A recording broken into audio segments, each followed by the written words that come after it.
할렐루야. 아멘. 여러분을 또 얼굴을 뵙고 같이 말씀을 나눠서 너무 반갑고, 또 지금 보이지는 않지만 온라인으로 함께 우리 예배드리는 우리 지체들도 계신데, 어디에 계시든지 오늘 하나님의 은혜가 누려지시기를 간절히 축원합니다. 아멘.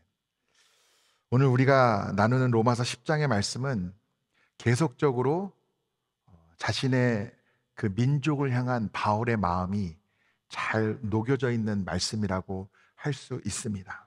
1절을 제가 읽어보면, 형제들아 내 마음에 원하는 바와 하나님께 구하는 바는 이스라엘을 위함이니 곧 그들로 구원을 받게 함이라.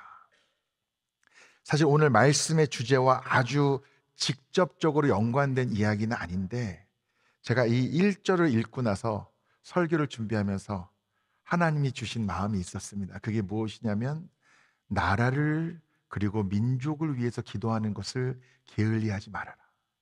제 그런 마음이 들었습니다.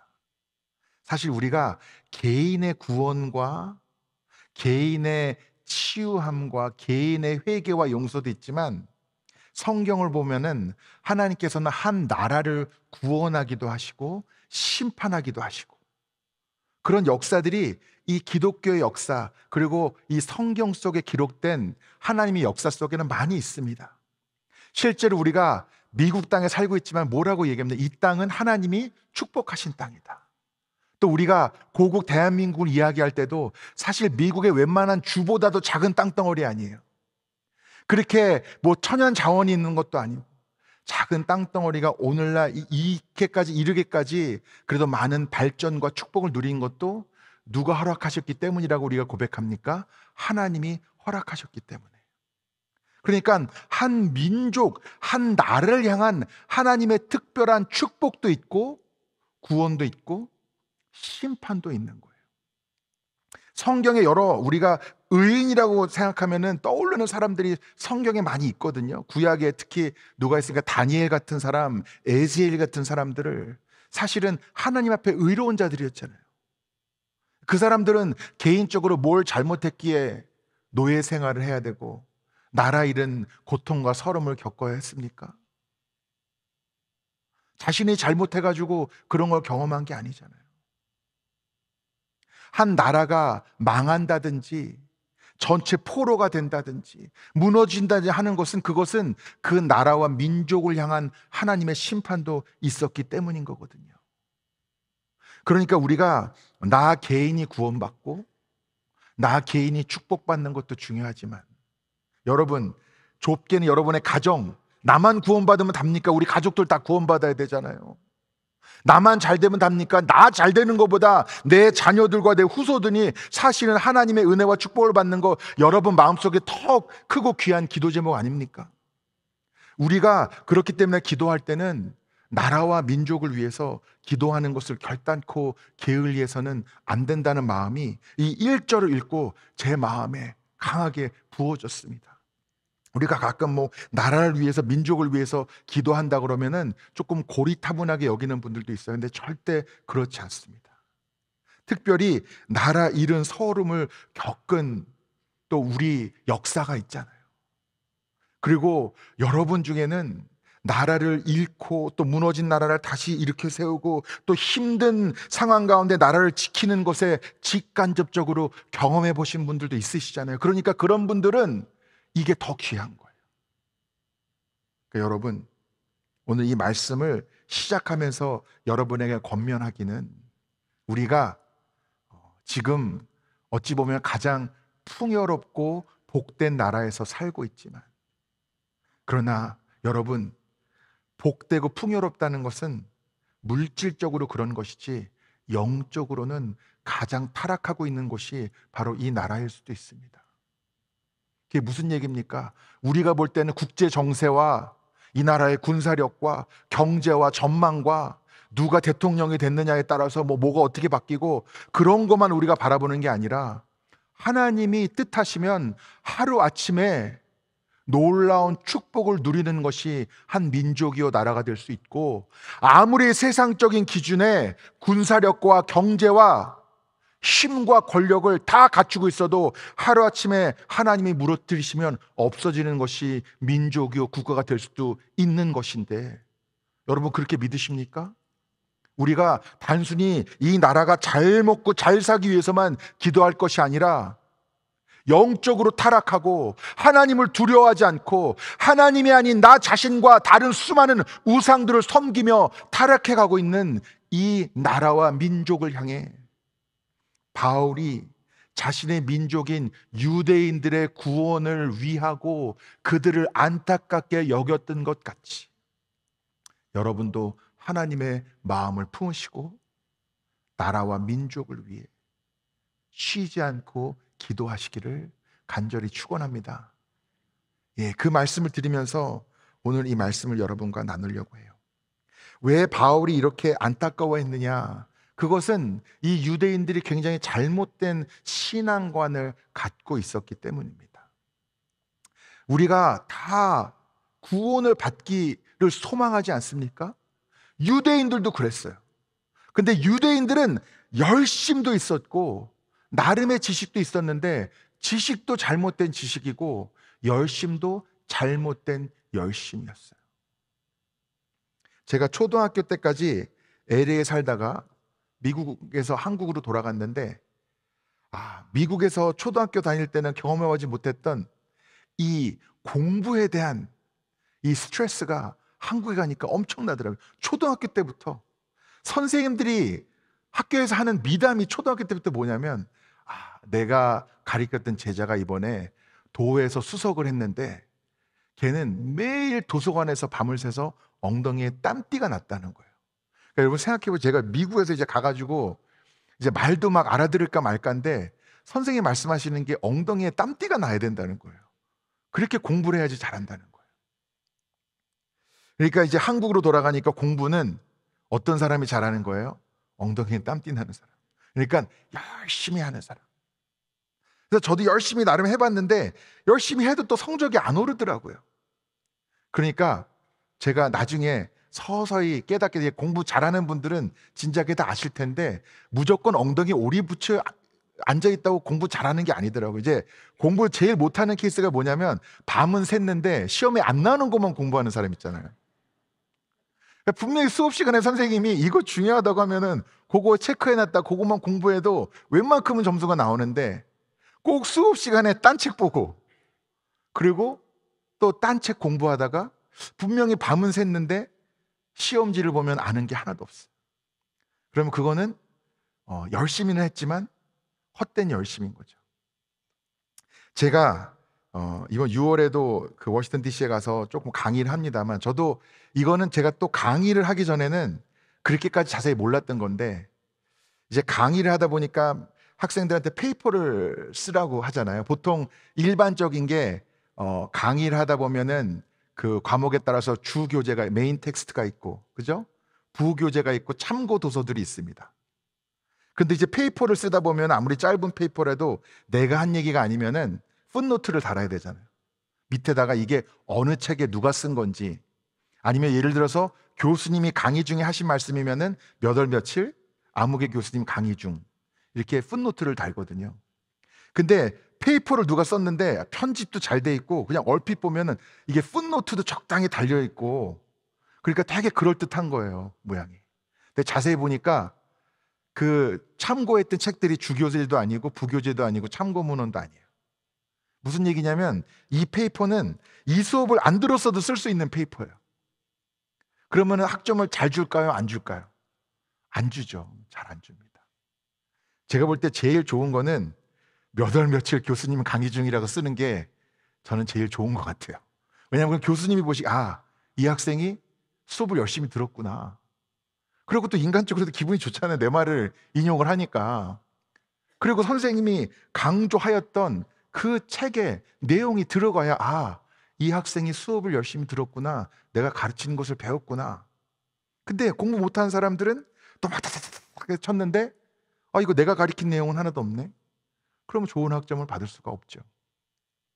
얘기가 길어졌는데 제가 드리고 싶은 말씀은 그겁니다. 우리가 열심히 있는 건 중요한데 잘못된 열심은요 오히려 해가 될 수가 있어요. 시간 낭비만 되면 다행인데 오히려 해가 될 수 있어요. 신앙도 마찬가지입니다. 신앙도 여러분, 교회는요 사실은 열심히 있는 분들이 계시기 때문에 교회가 돌아가는 거예요. 아주 열심히. 그거는 제가 시킨다고 되는 게 아니에요. 만약 여러분 제가 뭐를 부탁하고 시켜서 억지로 하는 분들만 계시다면 교회 안 돌아갑니다. 근데 오히려 저한테 찾아와서 이거 하고 싶은데 이거 어떨까요? 이거 제가 섬겨도 될까요? 시키지 않아도 나와가지고 주중에 밤낮 없이 교회를 섬기는 분들이 많이 계시거든요.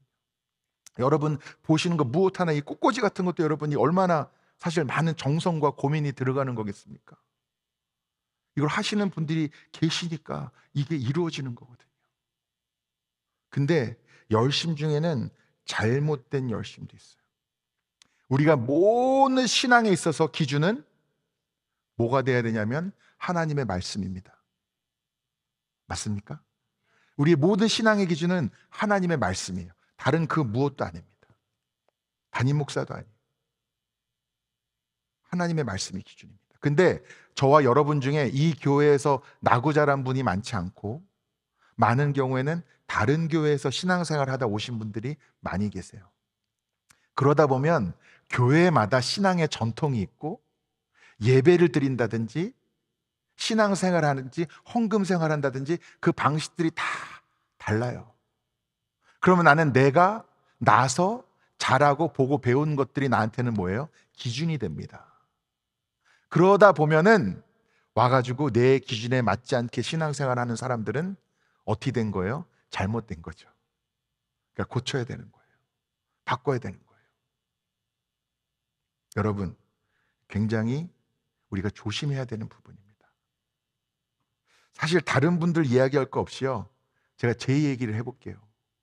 저도 이 교회에서 나고 자란 사람이 아니잖아요. 처음에 이 교회에 들어와서 예배당을 둘러보고 주보 순서를 살펴보고 모든 거를 보는데 그동안 제가 해오던 거와는 다 달라요. 그러면 뭐 제가 담임 목사니까 저기 주보 새로 다 바꿔가지고 예배 순서도 다 바꿔가지고 다음 주부터 다르게 하겠습니다. 아, 이것도 강대상도 여기 있는 게 마음에 안 드니까 옆으로 옮기고, 강대상이 가운데 있는 교회도 있고요, 2개 있는 교회도 있어요. 가보신 분들은 아시겠지만, 아, 2개로 바꾸고 이렇게 바꾸고 저렇게 바꾸고. 제가 그렇게 하지 않았죠. 네. 그렇게 하지 않았습니다.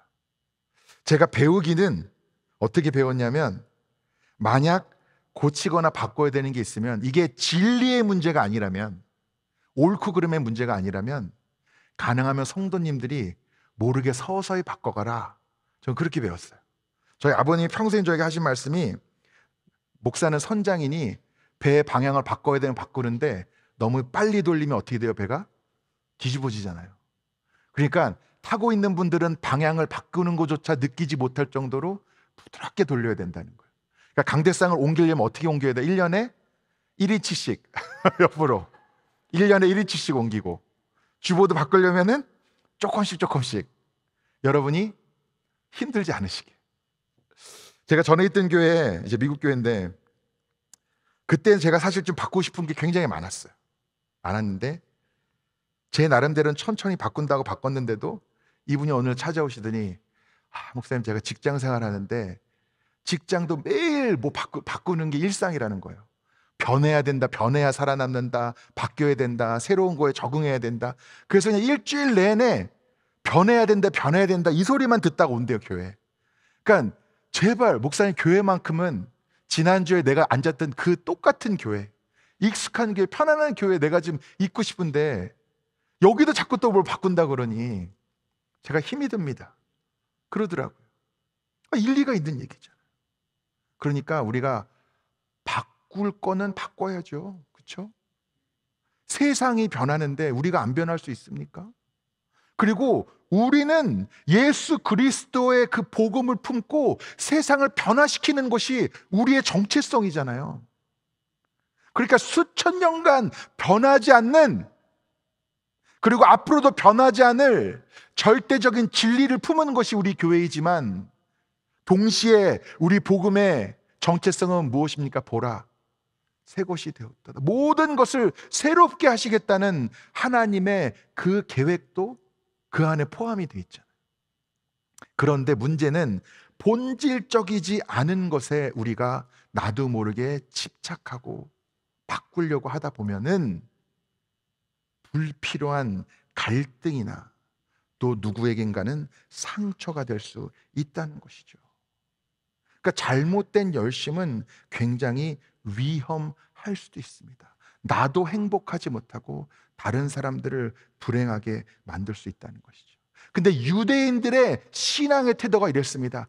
자신들이 정해놓은 이 율법을 통해서 스스로 의로워지는 길이 이것이 가장 확실한 길이에요. 바울은 뭐라고 그러냐면은 제가 2절에 읽겠습니다. 내가 증언하노니 그들이 하나님께 열심히 있으나 올바른 지식을 따르는 것이 아니라.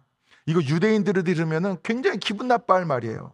무슨 얘기야? 우리가 갖고 있는 지식이 최고의 지식인데 올바른 지식이 아니라니. 하나님의 의를 모르고 자기 의를 세우려고 힘써 하나님의 의에 복종하지 아니하였느니라. 하나님을 위하고 하나님에게 인정받겠다고 발버둥 치는데 하나님의 뜻이 아니니까 오히려 하나님의 말씀에 뭐 하고 있는 거예요? 불순종하고 있는 거예요. 여러분, 불순종이 뭡니까? 다른 말로 죄예요. 하나님의 말씀에 불순종하는 게 죄입니다. 그러니까 자신은 의의 길을 걷고 있다고 생각했는데 하나님의 말씀, 하나님의 뜻에 합하지 않은 길로 걸으니까 오히려 불순종의 길, 죄의 길을 이 유대인들이 걷고 있었다는 거예요. 얼마나 안타까운 일입니까? 그러므로 여러분, 내가 그동안 살아온 삶, 내가 실천했던 신앙의 습관들을, 그리고 내가 품고 있는 전통들을, 그거를 다 무시하면서 살기는 쉽지 않습니다. 그리고 여러분, 전통이라는 것도 의미가 있고 귀한 것입니다. 여러분이 자라온 신앙의 환경이요, 의미가 없다고 제가 드리는 말씀이 아니에요. 그런데 우리가 무엇이든지 우선순위는 있는 겁니다. 가장 우선이 되는 건 뭐예요? 하나님의 말씀. 이것이 기준이 돼야지 내 경험, 내가 살아온 삶, 내가 실천하는 전통이 기준이 되어서 그것을 통해 불필요한 아픔이나 갈등이 생겨서는 안 된다는 것입니다. 근데 유대인들이 그랬다는 거예요. 열심은 있었어요. 근데 제가 이 말씀을 오늘 우리에게 적용하면은 이게 어떤 의미일까 곰곰이 생각해 보면은 굉장히 사람들이 열심은 있었는데 막연한 열심이 있었다. 그리고 또 하나는 이 오늘 유대인들에 대해서 제가 생각하면서 가장 분명한 특징이 뭐냐면 순서가 잘못됐어요. 순서가 잘못됐다. 여러분, 우리가 의로워야 하나님 앞에 나올 수 있는 겁니까? 하나님 앞에 나오면 의로워지는 겁니까? 내가 그래도 교회 나가려면은 술도 끊고, 교회 나가려면 욕도 그만하고, 담배도 끊고, 내가 이렇게 방탕하게 사는데 아직도 내가 친구들 만나고 그러는데 가끔 만나서 술도 마시고 하는데 이런 걸 정리해야지 교회 나갈 수 있지. 이거 부끄러워서 어떻게 교회 나가? 맞아요, 틀려요? 말씀에 의하면 그게 아닙니다. 여러분, 이제 전에 이런 말씀을 드린 적이 있어요. 우리가 사랑하는 사람을 위해서 기도하잖아요. 근데 기도하는 사람을 우리가 기도하면서 품는 사람을 동시에 또 사랑하게 된다고 말씀드렸잖아요. 그러니까 순서가 자꾸 유대인들은 자신들의 노력과 자신들의 업적으로 의로워져야 하나님 앞에 떳떳하다고 생각했어요. 그리고 우리에게도 비슷한 태도가 있는데 내가 그래도 웬만해야 하나님 앞에 나오지. 이런 모습으로 못 나오지. 그런데요, 여러분, 나 자신이 그런 마음을 품는 것도 문제인데 문제는 내가 다른 사람을 그런 시점으로 바라볼 때도 있다는 거예요. 어떤 분을 만나서 전도를 하는데 자기가 교회를 나가봤다는 거예요. 근데 그렇게 사람들이 자기를 안 좋아하더래요. 보니까 행색이 좀 허름하세요. 조금 냄새도 나더라고요. 그래서 이분이 어떤 상황이고 어떤 형편인지 모르겠는데 대충 들어보니까 옷차림도 허름하고 사람이 뭔가 깨끗하지 못한 것 같으니까 사람들이 반갑게 맞아주진 않는 거예요, 교회에서. 아까 제가 말씀드린 내 경험과 내가 경험한, 내가 그동안 실천해왔던 신앙의 전통들을 기준으로 삼다 보면은 때로는 우리에게 이런 태도가 생길 때가 있습니다. 이런 사람들이 우리 교회에 어울리는 사람이지, 어떤 사람들이 우리 교회에 왔으면 좋겠다, 이런 마음을 우리가 품을 때가 있어요. 그리고 어떤 사람들은 안 왔으면 좋겠고. 여러분, 굉장히 무서운 마음입니다. 굉장히 무서운 마음이에요. 우리는 하나님이 이 교회를 세우셨다고 믿고 고백하는 사람들입니다. 이 교회는 개인 소유의 건물이 아니고 하나님의 교회입니다. 그리고 하나님은요, 주님을 만나지 못하고 그 의를 누려보지 못하고 그 구원에 이르지 못한 이들이 있는 모습 그대로 하나님의 전으로, 하나님 품으로 오기를 원하고 계십니다. 그 말씀은 뭐라고 하는 거예요? 네가 행색이 어떠하든, 네 영적인 상태가 어떤, 지금 네 삶이 남들이 보기에는 저게 사람 사는 거야. 저게 어떻게 저렇게 살면서 교회에 나와? 사람들은 손가락질할 만한 그런 삶을 살고 있어도 하나님은 뭐라고 하시는 거예요? 일단 나오라. 하나님 앞에 나와야 의로워지는 거지, 의로워진 다음에 하나님 앞에 나오는 것이 아니라는 겁니다. 그 순서가 절대로 뒤바뀌면 안 된다는 거예요. 나 자신에 대해서도 그렇지만 다른 사람들을 바라보는 내 시선도 결단코 사람들을 그렇게 판단하고 함부로 취급해서는 안 된다는 것입니다.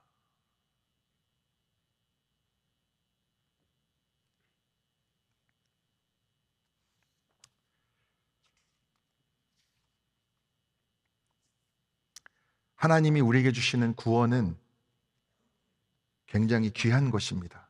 여러분 그렇게 믿으십니까? 근데 동시에 우리가 공짜로 받는 거예요.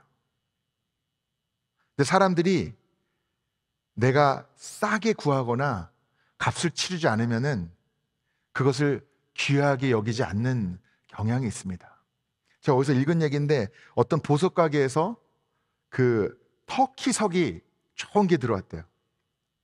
그래서 그거를 팔려고 하는데 그렇게 안 팔리더래요. 근데 또 이제 가게를 하려면은 또 이 돈이 또 필요하니까 이 주인이 점원한테 50% 할인해가지고 반값으로 다시 가격표를 붙이라고 그랬어요. 근데 꼭 그런 직원들 있죠. 사장님이 얘기할 때 똑바로 안 듣다가 반값으로 안 줄이고 2배로 올려서 붙인 거예요. 근데 이틀 만에 다 팔렸대요. 사람들이 비싼 것 같으면은 갖고 싶고 싼 것 같으면은 안 갖고 싶은 거예요. 하나님의 복음은요, 싸구려가 아닙니다.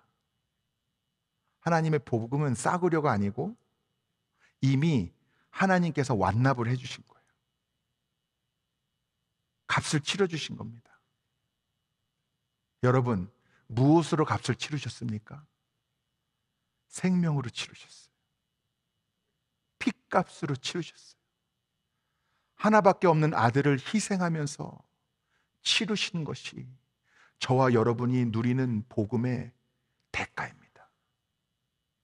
우리가 거저받는다고 해서 결코 하찮은 것도 아니고 싸구려도 아닙니다. 근데 제가 오늘 말씀의 제목을 정할 때 이렇게 정했거든요. 구원하면 된다. 까딱 잘못하면은 이거 너무 값싼 복음 아닙니까? 이렇게 생각할 수도 있을 것 같아요. 값싼 복음이란 말이 사실은 많이 쓰는 표현입니다. 옛날에 빌리 그레이엄 목사님 같은 분들은 크루세이드라고 해가지고 전도 집회를 막 다니면서 그 자리에서 예수 영접한 사람들 일어나라 해서 막 기도해 줬잖아요. 그리고 전통이 있으면 altar call이라고 해가지고 이 주일 예배 중에도 매주 오늘 복음을 영접한 사람들 앞으로 나오라 그래가지고 거기서 기도해 주고 그러거든요. 근데 그게 너무 값싼 복음이다. 어떻게 한 번 설교 듣고 사람이 구원을 받냐? 구원이라는 것은 과정인데 영접하는 것도 중요하지만 계속 신앙이 자라야 되고 성숙해야 되고 삶으로 사라져야 되고 다 맞는 얘기예요. 그렇지만 여러분, 오늘 말씀을 보면요, 제가 9절부터 읽을게요. 내가 만일 내 입으로 예수를 주로 시인하며 또 하나님께서 그를 죽은 자 가운데서 살리신 것을 내 마음에 믿으면 구원을 받으리라. 어떻게 하면 받는다고요? 시인하면 받는데요.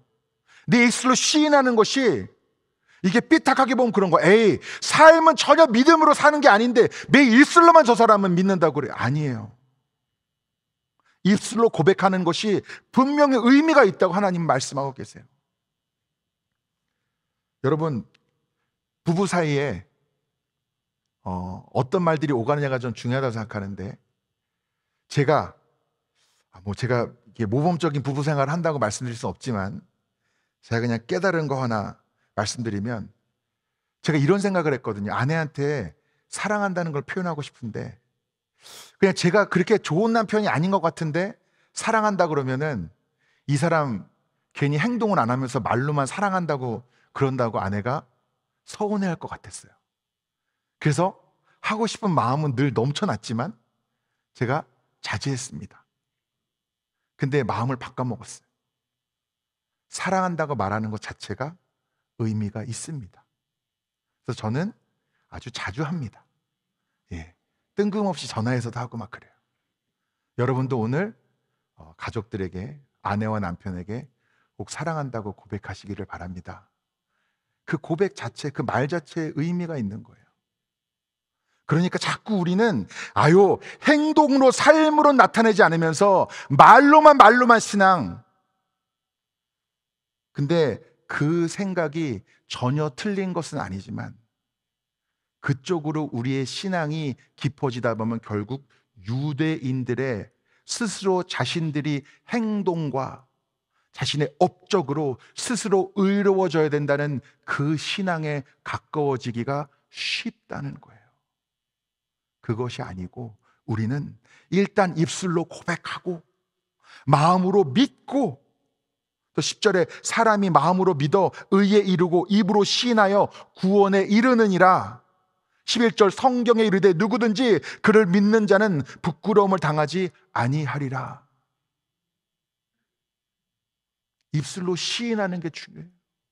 일단 있는 모습 그대로 나오는 게 중요합니다. 자꾸 순서가 바뀌어요. 순서가. 제가 또 전도하면서 많이 들은 얘기, 어릴 때부터, 그 학교 다닐 때부터도 친구들한테 많이 들은 얘기인데, 내가 보면 믿을게. 보여줘봐. 예수님 보여줘봐. 여러분, 보면 믿어지는 겁니까? 믿으면 보이는 겁니까? 어느 게 맞아요? 믿으면 보이는 겁니다. 믿으면 하나님이 보여주시는 거예요. 입술로 고백하고 믿으면은 무슨 얘기입니까? 내 노력, 내 공로, 내 의지, 내 업적으로 내가 의로워지는 게 아니라 주를 시인하고 고백하고 마음으로 주님, 이 있는 모습 그대로 이 흉하고 더럽고 냄새나는 죄인을 주님이 받아주심을 믿습니다. 이 죄까지도 주님의 보혈로 씻어주심을 믿습니다. 이런 나도 내가 아무리 노력해도 절대로 바뀌지 않는 이 삶인데 주님이 나를 붙잡아 주시면 이 삶도 변화될 것을 믿습니다. 믿음으로 고백하는 거예요. 구원, 이렇게 고백하면 되는구나. 믿으면 되는구나. 결단하면 되는구나. 그것을 우리가 깨달아야 한다는 것입니다. 제가 어릴 때부터 조금 마음에 한이 있었던 게 하나 있었는데, 제가 수영을 못 배웠어요.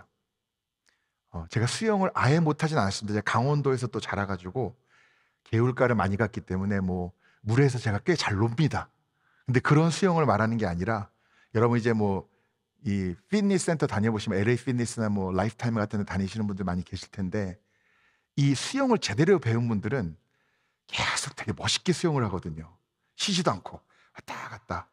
그냥 이제 제가 수영한 물이랑 싸우는 것 같고, 이분들은 뭔가 물과 굉장히 친한 것 같은, 예, 저 같은 사람 한두 번 왔다 갔다 하면 숨이 차가지고 막 헐떡헐떡거리는데 이분들은 막 30분, 1시간도 쉬지 않고 계속 진짜 한 마리의 돌고래처럼 수영을 하는데 제가 그게 너무 부러웠어요. 그래가지고 늦깎이 한 30대 중반쯤에 수영을 배웠습니다. 수영을 배우는데 뭐가 어려웠냐면 처음에 선생님이 힘을 다 빼면은 몸이 뜬다는 거예요. 근데 전 아무리 힘을 빼도 자꾸 가라앉아요.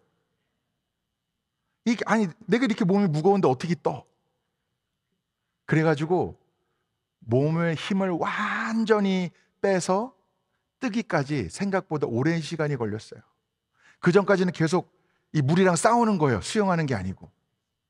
그러다가 완전히 힘을 다 빼서 이제 몸이 물 위에 뜨는 경험을 하는데, 제가 지금도 매일 수영을 다니거든요. 아침에 주중에 가끔 그렇게 수영하다가도 뜹니다. 그러면은 세상 어떤 침대보다도 편안해요. 몸에 아무런 무게가 느껴지지가 않아요. 저는 오늘 말씀 보면서 그 수영이라는 것이 떠올랐습니다. 사실 내가 완전히 힘을 빼면요, 하나님이 나를 받쳐주시거든요. 너무나 많은 분들이요, 교회 다니는 걸 힘들어합니다.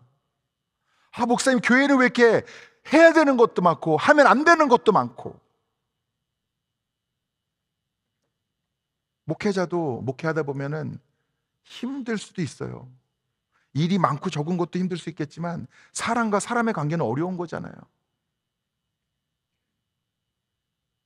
어떤 분이 그러시다가 목사님들은 대단하대요. 뭐가 대단하니까 분명히 성도님들 중에 좋은 사람도 있고 싫은 사람도 있을 텐데 어떻게 이렇게 내색을 안 하냐고. 여러분, 제가요, 여러분 중에 좋은 사람도 있고 싫은 사람도 있는데 내색을 안 하고 사는 거면은 제가 이렇게 서 있을 수 있겠습니까? 진작에 병 걸렸지. 사람이 그러고 어떻게 삽니까? 근데 제가 그냥 제 체험을 말씀드리자면, 제 고백을 살다 보면은 어떤 이유에서는 누군가 좀 마음에 싫은 마음이 드는 사람이 저에게도 생길까요? 안 생길까요? 생기죠. 그럼 어떻게 해야 돼요? 목사인데 미워할 수는 없고 그냥 속으로만 미워하고 일기에 적고 몇 월 며칠 나에게 이런 말을 했음 반드시 복수하리라 두고 보자 이렇게 써놓고 덮어놓고 아무렇지도 않은 듯 삽니까? 아니에요. 제가요, 힘들긴 힘들었어요. 처음에 뭐가 힘드냐면 나는 미운 사람인데 억지로 좋은 척 하려니까 힘들더라고요. 근데 하나님이 깨닫게 하신 게 있어요. 내가 내 노력으로 누군가를 좋아하려고 그러면은 너무 힘든데요. 그것도 하나님한테 맡기니까. 하나님의 마음이 부어지니까. 되더라고요. 제가 말씀드렸잖아요. 사랑하는 사람을 위해서 기도하지만 내가 누군가를 위해서 기도하면 그 사람에 대한 사랑의 마음이 부어진다. 어떻게 이렇게 많은 사람들을 상대하며 살지? 어떻게 이렇게 골치 아픈 일들을 감당하며 살지? 목회는 이렇게 어려울고 힘든 일이구나 라고만 제가 매일 생각한다면 여러분, 다른 일을 찾아야죠. 일이 중요하거나 때로는 복잡하거나 골치 아프거나 어렵지 않아서가 아니라요, 하나님한테 일단 있는 모습 그대로 하나님 앞에 나오니까 제가 부족하면 부족한 대로, 모난하면 모난 대로 하나님이 쓰시더라는 거예요. 제 능력이 부족하면 동역자를 세우시고 상황이 어려우면 하나님이 친히 개입하시사 상황을 바꾸시고, 그저 나는 힘을 다 빼고 물에 떠 있는 것처럼 하나님께 맡기니 내가 억지로 해야 되는 게 아니라 하나님의 섭리 가운데 일들이 되어지더라는 겁니다. 근데 만약 제가 제 의와 제 노력으로 한다면 저는 며칠 버티지 못할 거예요. 저에게는 그런 역량이 없습니다. 제가 말씀드리려 여러분 사랑합니다. 제가 진심으로 드리는 말씀. 어떤 분은 제 짓궂은 질문을 많이 하는데 그래도 누구는 안 보여서 좋지 않으세요? 이러시죠. 저는요, 가장 마음 아플 때가 성도님이 교회 안 나오실 때 가장 마음 아파요. 더 아픈 거는 성도님이 교회 떠나시는 게 마음이 아파요. 때로는 우리가 살다 보면 왜 의견이 다를 때가 있고 생각이 다를 때가 있고 서로 상처 줄 때도 있고 마음 아플 때도 있고 얼굴 붉힐 때도 있고 왜 없겠습니까? 그래도 믿음 안에서 자꾸 기도하면서 또 서로 얼굴 맞대고 부대끼면서 하나님에게 맡기다 보면은 절대 회복될 수 없는 것 같은 관계들도 하나님이 회복시켜 주시고 절대 이루어질 수 없는 일들도 우리의 기준으로는 하나님은 능히 행하시잖아요. 우리는 복잡하게 내 능력은 이거밖에 안 되는데 우리의 여력은 이거밖에 안 되는데 이게 아니라 하면 된다. 하나님이 하시면 된다. 나는 입술로 고백하고 믿음으로 나아가면은 하나님이 하신다라는 분명한 고백으로 나아가기만 하면 되는 겁니다. 여러분에게 그런 믿음이 있으십니까? 아니면 여러분 조금이라도 여러분의 신앙생활이 자꾸 내 의지와 내 노력과 내 공로로 감당하려고 하다 보니까 기쁨으로 누려지지 않고 축복으로 누려지지 않고 하나님 믿는 것이 짐으로 누려지고 계시지는 않습니까? 여러분, 바울이 안타까워했던 그 마음이 여러분에게 품어지시기를 바랍니다. 우리 아틀란타 한인교회 그리고 우리 성도님들 그리고 가정들마다 하나님의 의가 나타나며 우리가 입술로 고백하고 마음으로 믿을 때 13절의 말씀, 누구든지 주의 이름을 부르는 자는 구원을 받으리라 하셨습니다. 일단 믿음으로 고백하며 나아가다 보면은 그것이 말과 행동, 입술의 말과 삶이 이질적인 가식적인 모습이 아니라 그 입술의 고백을 하나님이 그대로 받아주셨어. 귀하게 여겼어. 믿음도 부어주시고 선한 길, 생명의 길, 치유의 길, 회복의 길, 은혜의 길, 축복의 길로 하나님이 이끌어 주실 줄 믿습니다. 여러분에게도 그런 믿음이 있으십니까? 붙잡으십시오. 그리고 바라옵기는 앞으로 여러분의 모든 날들 가운데 이제는 하나님을 믿는 것이 단 한순간도 여러분에게 짐으로 부담으로 누려지시는 것이 아니라 있는 모습 그대로 나와 물에 내 몸을 맡기고 그곳에 떠서 편안함을 누리는 것 같이 주님 품에 안기셔서 참된 기쁨과 평안을 누리는 여러분이 되시기를 간절히 축원합니다. 기도하시겠습니다. 주님, 감사합니다. 이 자격 없는 자에게 은혜를 주셔서 오늘도 그 은혜를 누립니다. 있는 모습 그대로 주 앞에 나아갈 때 주님은 우리를 의롭게 하시고 주님, 믿음으로 주 앞에 나아갈 때 주님 놀라운 것들을 보게 하여 주시고 가장 귀하고 값진 것이지만 그 값을 친히 치러주시사 우리에게 거룩한 보물이여 선물로 주신 이 복음, 이 구원을 우리가 귀히 여기고 또 누리며 나아가 주님의 놀라운 일들을 보게 하여 주시옵소서. 주 예수 그리스도의 이름으로 기도드립니다. 아멘.